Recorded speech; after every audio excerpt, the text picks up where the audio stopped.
Survei Batrimetri, present by kelas 6, kelompok 4 PITB-ITB 2023. Our team, Adinda Cahya Ramadhani, Herlina Nurhasanah, Partogi Yosafat Hamunangan, Lona Hapsari, Dava Alvaro Ataila, Krisna Dimas Erlangga, dan Rizky Dwi Riu. Batimetri didefinisikan sebagai proses pengukuran kedalaman yang ditujukan untuk memperoleh gambaran bentuk permukaan atau topografi dasar perairan.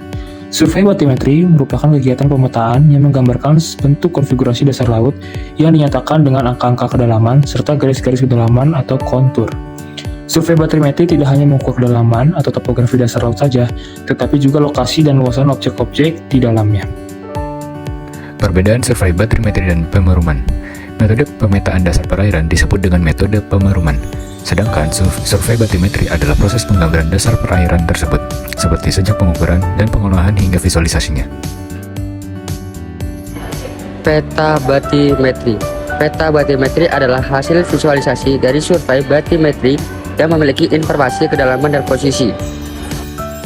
Echosounder atau perum gema, suatu alat navigasi untuk mengukur kedalaman laut dengan cara mengirimkan gelombang atau getaran akustik dari permukaan ke dasar laut yang akan kembali diterima oleh transducer yang terpasang di dasar kapal.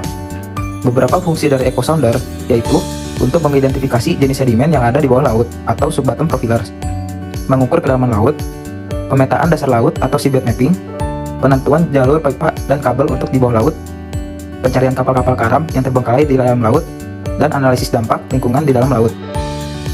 Echosounder sendiri terbagi menjadi 4 bagian. Yang pertama yaitu display unit atau recorder. Komponen alat satu ini berfungsi untuk merekam dan menampilkan data hasil tangkapan gelombang atau sinyal dari receiver. Informasi data tersebut kemudian diubah agar bisa ditampilkan dan dibaca secara langsung. Hasil digital inilah yang nantinya digunakan untuk kepentingan lebih lanjut. Yang kedua yaitu transducer. Untuk transducer sendiri adalah alat untuk mengubah listrik yang dialirkan dari transmitter lalu dipantulkan ke bawah laut dalam bentuk gelombang. Selain itu, transducer juga berperan sebagai pemancar gelombang.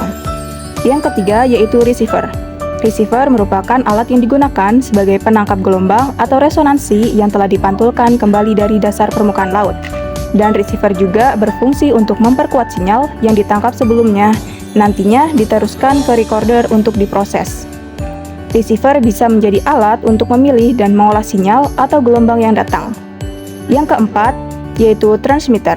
Secara singkat, transmitter adalah alat yang digunakan untuk menyalurkan listrik ke transducer. Jenis-jenis echosounder. Yang pertama, single beam echosounder. Pancaran tunggal dari echosounder yang digunakan sebagai pengirim dan penerima sinyal gelombang akustik atau suara. Metode ini termasuk banyak digunakan di Indonesia saat ini. Resolusi kedalaman alat ini berkisar antara 0,1 meter sampai dengan 0,01 meter. Kemudian yang kedua yaitu multi-beam echosounder. Seperti echosounder lainnya yang juga memancarkan gelombang akustik, tetapi echosounder ini berbentuk kipas melebar ke bawah. Multi-beam ini menggunakan beamforming untuk mengekstrak informasi arah dari gelombang yang kembali, lalu menghasilkan peta pembacaan kedalaman dari satu ping. Metode ini juga dapat memancarkan hingga 256 beam pada sekitar pancarannya. Hal tersebut yang membuat multi-beam echosounder lebih efektif digunakan di area survei yang cukup luas. Bagaimana prinsip kerja dari survei batimetri? Survei batimetri dilakukan dengan menggunakan echosounder yang terpasang pada perahu atau jet ski.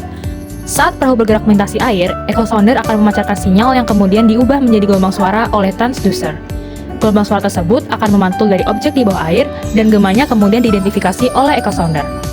Hasil penjalanan gelombang tersebut dihitung waktu tempuh dan kecepatan gelombang suaranya, sehingga dapat diketahui jarak tempuh gelombang tersebut yang tak lain adalah kedalaman laut.